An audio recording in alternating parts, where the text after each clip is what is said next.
Bonjour à tous, bienvenue sur la chaîne.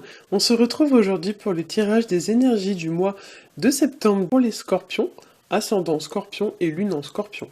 Ceci est un tirage général, donc s'il ne résonne pas avec votre situation, je vous conseille de consulter le tirage correspondant à votre signe ascendant et celui de votre signe lunaire afin d'avoir plus d'informations. Si vous ne connaissez pas votre signe ascendant ou votre signe lunaire, vous trouverez en barre d'informations des liens qui vous permettront de les calculer. Alors, comme d'habitude, j'ai fait un tirage en 3 cartes au Rider Tarot Deck.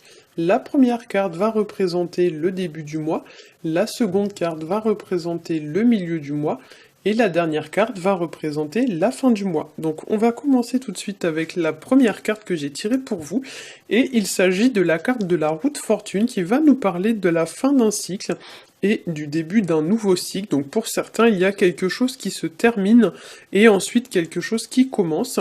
Cette carte peut aussi nous parler des aléas de la vie avec ses bons et ses mauvais côtés. Donc pour certains, il pourrait y avoir des petites situations comme ça qui vont être un peu agaçantes, qui vont un petit peu vous prendre un petit peu la tête, mais l'idée c'est qu'on doit s'adapter un petit peu à tout ça, hein. Donc la vie c'est pas toujours facile, c'est pas toujours tout beau et tout rose. Et du coup, pour certains, ouais, il y a peut-être des petits nuages gris comme ça qui vont passer au cours de ce mois de septembre. Mais pour autant, voilà, dites-vous que c'est quelque chose qui va être temporaire. Et du coup, il va falloir essayer de trouver une sorte un petit peu d'équilibre dans tout ça, hein. Alors, cette carte peut aussi nous évoquer, donc, dans les aspects les plus positifs, une période de chance, notamment sur le plan matériel et financier, parce que souvent, la carte de la roue de fortune, voilà, je vais pas vous faire un dessin, mais ça rattache souvent à l'argent. Donc, sur le plan financier, il est possible qu'il y ait une opportunité à saisir ou qu'il y ait même une entrée d'argent, ou du moins une période pour certains très prospère sur le plan des finances, hein. Dans les aspects un petit peu plus négatifs, ça peut être l'inverse justement, ça peut être une période de malchance, ou alors ça peut être une personne qui ne va pas réussir à s'adapter aux changements qu'il y a dans sa vie. Donc ça peut être une petite baisse de morale par exemple, ça peut être voilà une petite baisse d'énergie, quelque chose qu'il va falloir un petit peu affronter. Ça peut nous parler aussi d'une personne qui n'arrive pas à avancer parce qu'elle reste un petit peu bloquée sur le passé, puisque la carte de la roue de fortune, souvent on la rattache au temps qui passe, d'autant plus quand on a tempérance à côté qui nous parle aussi de temps. Donc pour certains, effectivement, il y a quelque chose à résoudre avec ça, avec quelque chose qui est lié au temps qui a passé, donc peut-être une personne du passé, une situation liée au passé. Il va falloir faire un travail là-dessus, hein. Pour certains aussi, ça peut nous parler de donner un sens un petit peu à sa vie et de définir dans quelle direction on souhaite avancer, parce que c'est vrai que la carte de la roue de fortune, moi je la vois un petit peu comme une grosse boussole, et donc maintenant il y a l'idée de se dire, ben qu'est-ce que je veux, qu'est-ce que je fais, où est-ce que je vais. C'est vraiment l'idée que voilà, vous devez vous poser pour certains des questions, et du coup tout faire en ce sens pour aller dans la direction que vous avez choisie, hein. Pour certains aussi, ça pourrait donc nous parler des changements qu'une personne met en place dans sa vie pour atteindre un objectif. Alors soit c'est vous la personne en question qui mettez en place les changements, soit c'est quelqu'un d'autre qui met en place des changements et ces changements vous impactent. Donc l'idée, voilà, c'est que du coup, il va falloir essayer, comme je l'ai dit tout à l'heure, de s'adapter aux changements. Essayer de garder une certaine forme un peu d'équilibre. C'est pas toujours quelque chose qui est facile à faire, mais pour autant, bah, la vie c'est comme ça, hein. Donc effectivement, vous voyez, on voit ici un petit personnage qui est positionné sur la roue, et ben c'est vrai que du coup, vous devez, pour certains, voilà, c'est comme si vous étiez sur une roue, bah, il faut essayer de s'équilibrer, il faut essayer de s'adapter pour ne pas tomber, donc effectivement, c'est pas toujours quelque chose de facile à faire, mais pour autant, c'est quelque chose qui est quand même nécessaire. Alors, la deuxième carte que j'ai tirée pour vous, c'est une carte donc, qui s'appelle Tempérance et qui va nous parler de paix. Ça nous parle d'harmonie, ça nous parle de réconciliation éventuellement. Ça nous parle en fait de ramener les choses à une certaine forme d'équilibre ou d'équité. Il y a l'idée que les choses doivent être un petit peu équitables et égales pour tout le monde. Donc c'est une carte qui va encourager les concessions, les prises de décision dans le sens où ça doit satisfaire un petit peu tout le monde. C'est une carte qui vous demande peut-être aussi d'arrondir les angles et de mettre de l'eau dans votre vin. C'est une carte aussi qui pourrait nous parler de calmer une situation, d'y apporter une forme un peu d'apaisement, voilà, ou même apporter carrément une forme de solution en réfléchissant vraiment à prendre en compte les aspects des deux personnes, voilà, de se mettre un peu à la place de l'autre pour trouver une solution qui convienne un peu à tout le monde. C'est une carte qui pourrait aussi, dans ses côtés les plus négatifs, nous parler d'une personne, soit c'est vous, soit c'est quelqu'un, mais une personne souvent qui tergiverse, qui hésite, qui sait pas trop où elle veut aller. Et c'est vrai que souvent dans les mauvais aspects de tempérance, on a une personne qui, concrètement, qui brasse de l'air, c'est-à-dire que c'est une personne qui perd du temps à réfléchir, mais en fait cette réflexion ne mène à rien.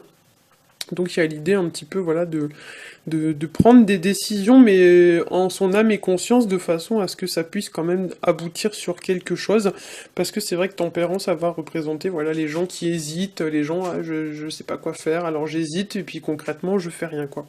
Ça peut nous parler aussi vu que tempérance est un ange d'une personne ou d'une situation qui est liée à votre passé d'autant plus quand on a la roue de fortune juste à côté voire même comme tempérance c'est un ange et en plus ici on a je sais pas si vous connaissez un peu la mythologie mais là c'est Anubis en fait donc c'est le dieu de la mort dans la mythologie égyptienne si je dis pas de bêtises donc effectivement pour certains ça peut nous faire penser un petit peu à l'idée de faire son deuil par rapport à une personne ou alors par rapport à une situation qui s'est déroulée je pense au passé mais il y a l'idée voilà de faire un deuil pour pouvoir entamer quelque chose de nouveau et s'engager dans une nouvelle direction. Hein.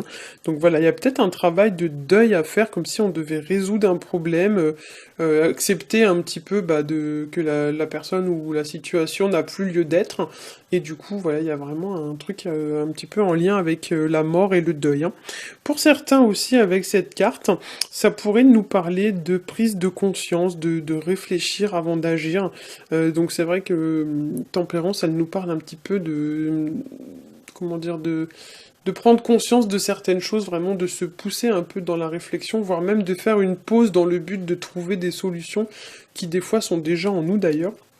Mais il y a l'idée, voilà, de peut-être prendre son temps, de pousser un peu la réflexion, vraiment à avoir des prises de conscience vis-à-vis d'une situation, de réfléchir aussi avant d'agir, de prendre son temps, de patienter, de ne pas céder à l'impulsivité ou à l'impatience.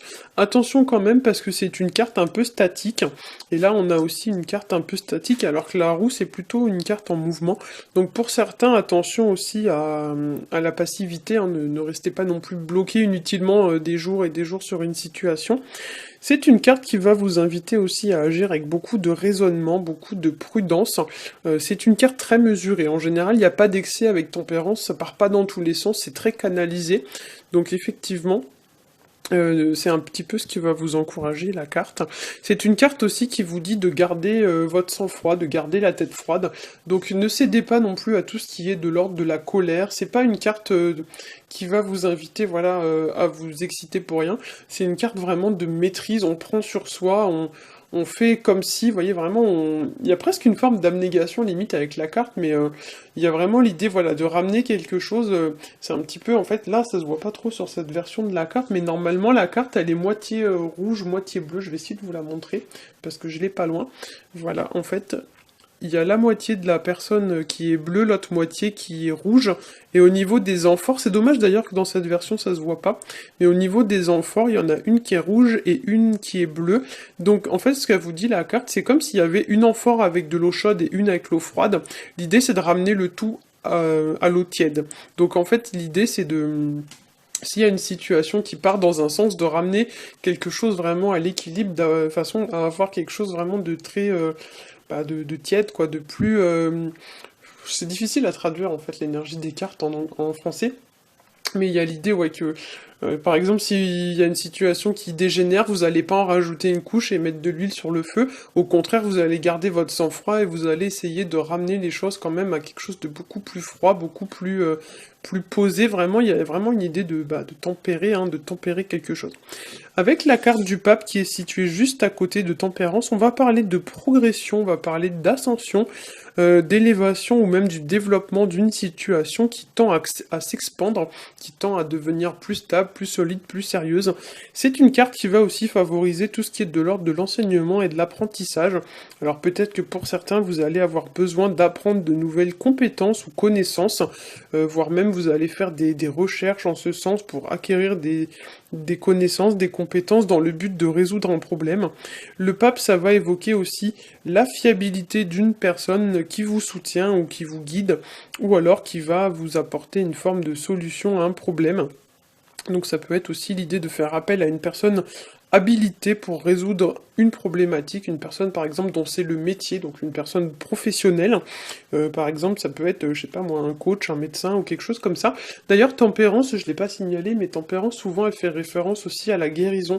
Donc elle va en général représenter toutes les personnes qui travaillent dans le domaine du soin ou de la guérison, un pharmacien, un médecin, un énergéticien, quelqu'un qui fait du magnétisme ou quelqu'un comme ça.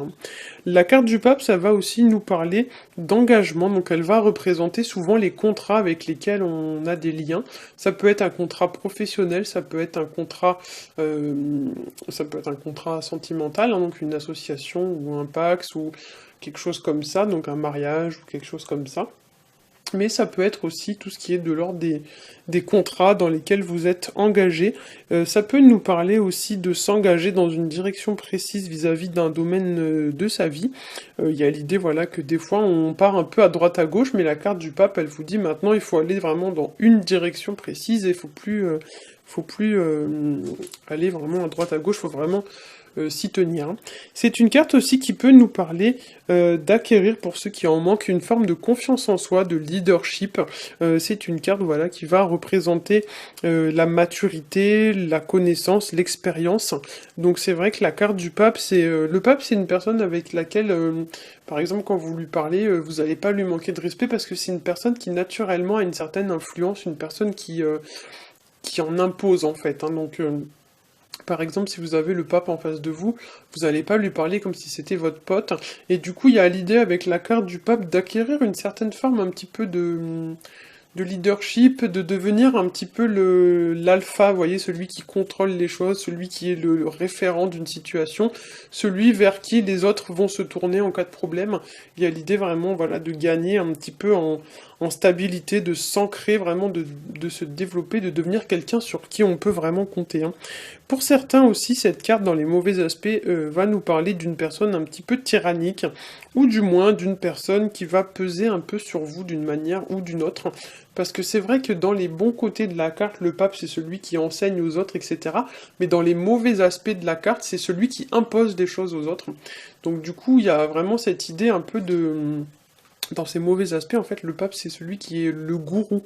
Donc, il vous apprend certes des choses, mais en fait, il vous impose son mode de pensée, il vous vampirise un petit peu, et du coup, il vous retourne un peu le cerveau, quoi. Vous voyez, c'est le gourou, en fait. C'est celui qui du coup, doucement mais sûrement s'insinue un peu dans votre tête et vous contrôle par la pensée. Du coup, il vous impose son mode de pensée et vous oblige un petit peu à faire la même chose que lui. Donc du coup, c'est une personne voilà qui des fois vous vampirise un petit peu et qui vous fait vous sentir très peu libre de votre jugement, de votre décision. Et du coup, avec cette carte, il y a un petit peu l'idée, voilà, des fois de devoir se libérer de l'emprise d'une personne qui est un petit peu trop, on va dire, bah ouais, vous êtes un peu trop sous emprise ou vous êtes trop dépendant de cette personne. Hein. La carte du pape aussi, ça peut représenter d'une façon un peu plus générale une personne un petit peu dans les mauvais côtés, c'est une personne un peu stricte, un peu voilà, un peu autoritaire, une personne qui voilà, qui impose des choses ou qui vous oblige un petit peu à faire des choses, voire même une personne qui est un peu rabaissante, qui vous rabaisse. D'une façon plus anecdotique aussi, la carte du pape, ça peut représenter le patriarche, donc c'est la personne un petit peu chef de famille, voilà, qui prend les décisions dans le but de satisfaire sa famille. Voilà, ça peut nous parler aussi d'une personne qui posséderait ce genre de caractéristiques, donc une personne voilà qui décide un petit peu pour le bien de tous. Mais attention, comme je vous l'ai dit, à pas non plus y perdre un petit peu votre libre arbitre, quoi. Voilà, j'espère que ce tirage aura su vous éclairer. Si c'est le cas, n'hésitez pas à liker, à partager et à vous abonner. Pour ma part, je vous souhaite à tous un très bon mois de septembre et je vous dis à bientôt.